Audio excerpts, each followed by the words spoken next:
1866 Act has been modified in 1870 and 1872. Money that the water is free.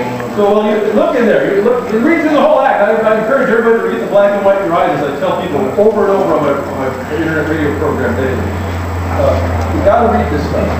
Look for the limitations. Does it say watering the creek needs EPA designation? Does we need a permit to go do what we do? Understand. I've said this before, those of you who have been here and those that don't. Mining and water are as Siamese twins. Mining and water. They're contemporaneous. They have to exist together. There was not the issuance of the minerals also issued a grant of the water to process them. It can never be split. So the miner has two rights underneath 1866 for water. Other water rights is for everybody under Section 9. So, water has already been given to us.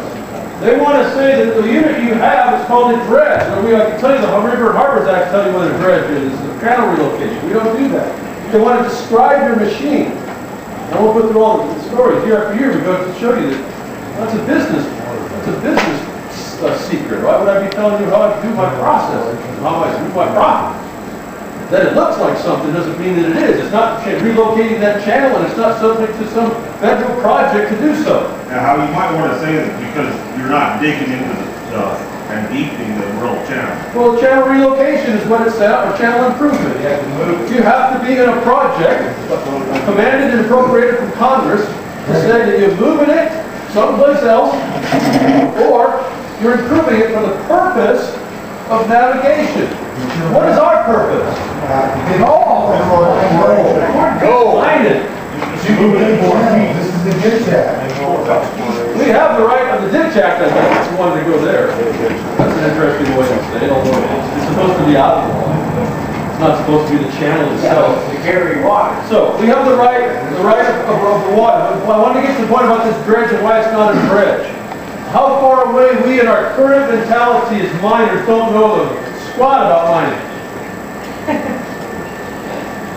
And I don't know it all. I learn all the time. Believe me, I figure out how much I don't know. That's okay. I think it's kind of neat.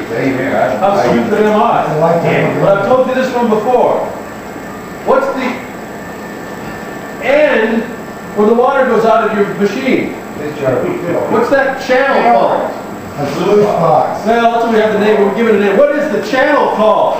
Mineral separator. That's a name for the. Oh, that's your name. I'm talking. What's the channel called? It's a race. It's a race of water. What's the end of it called? The tail race. See, back when they used to talk organically, head and tail, right? Things were more alive, more to nature.